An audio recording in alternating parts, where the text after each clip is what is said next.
5 weeks ahead of the midterm elections, one of the major factors that has Democrats concerned a red wave is coming. The inroads Republicans are making with a crucial block of voters. The key takeaway from a new NBC Telemundo poll, the GOP cuts into Democrats' lead among Latino voters. Let's bring in tonight's political panel. Democratic strategist Kevin Walling and America First Policy Institute Chief Communications Officer Marc.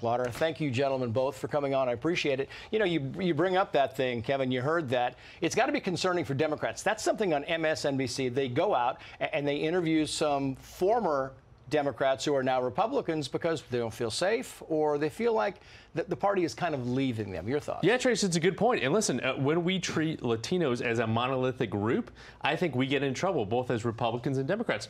Latinos are just as worried about inflation and crime in their communities as everyone else in the general population. So we've got to make sure we have a compelling message now 5 weeks out to reach those voters. Donald Trump increased his vote share with Latinos from 16 to 20. It picked up some key seats in Florida and in Texas because of that, a Texas special. So we got to campaign really hard for this community to bring them back. I asked this earlier to Jim Jordan, and he just kind of said, well, we'll see. I'm wondering if for some reason this doesn't go the Democrats' way at all. I mean, they lose big and they lose among Hispanic voters. Do you think that the policies on the border will change? It'll be interesting to see if they do, in fact, change, if that's a driving factor, if it's more localized to key issues and races in Texas, in Florida, where immigration is a center point. But it's anyone's guess what will come of that if it is a red wave. We talked about this poll, the NBC Telemundo survey, and I want to put up some of these issues they're talking about because it's the economy, and you have this Democrats 34%, Republicans 38%. This is who do you think would do a better job on this?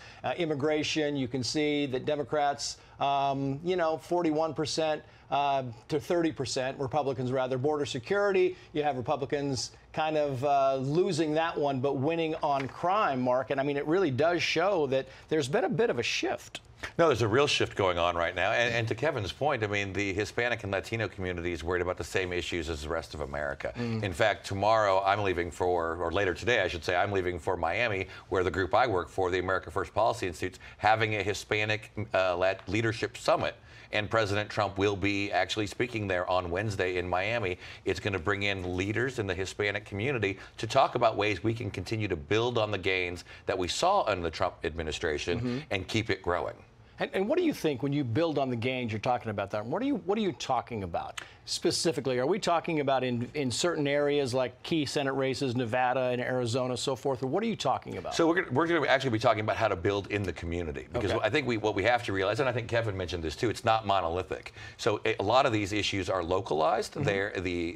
So giving Hispanic and Latino leaders in their communities the information, the power, and the organizational background to go out and build in their communities and attract more people to conservative America First policies. That's our goal, and I think that's where we're going to see the success. Going to the Wisconsin Senate race now, Kevin, I mean, what do you think of this whole battle between Mandela Barnes and Ron Johnson? I mean, Mandela Barnes came out several years ago and, went after mocked Steve Scalise for getting shot, right?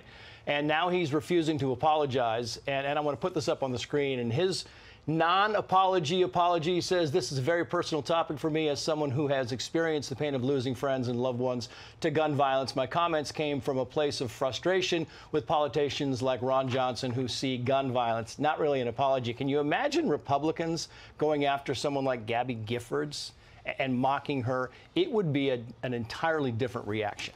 Well, Tracy, and it's certainly going to be a topic, I'm sure, that comes up in their first debate, which is coming up this Friday, I think, at 8 p.m. Eastern. So I think you're going to see some sparks fly, certainly in that race. It's a must-hold seat for Republicans, obviously, in the Badger State. It'd be a nice pickup opportunity that the Democrats kind of coalesced around the lieutenant governor. And it's a 3 or 4 point race. We'll see how he talks about those particular tweets. I think anyone running for office watching this program right now, delete your Twitter account. If you plan to run in 3, 4, or 5 years, delete anything controversial because it's certainly going to come up. And Ron Johnson is using it right now, Mark. Absolutely, and that race is getting away from Democrats. At the most recent polls, I think out of the 8 polls we've seen, Ron Johnson's leading in 6, one's tied, and one had Barnes up by 1 point. So obviously within the margin of error. That one's slipping, and I don't think these comments as it relates to gun violence, it's one of the top 3 issues right now in front of the American people.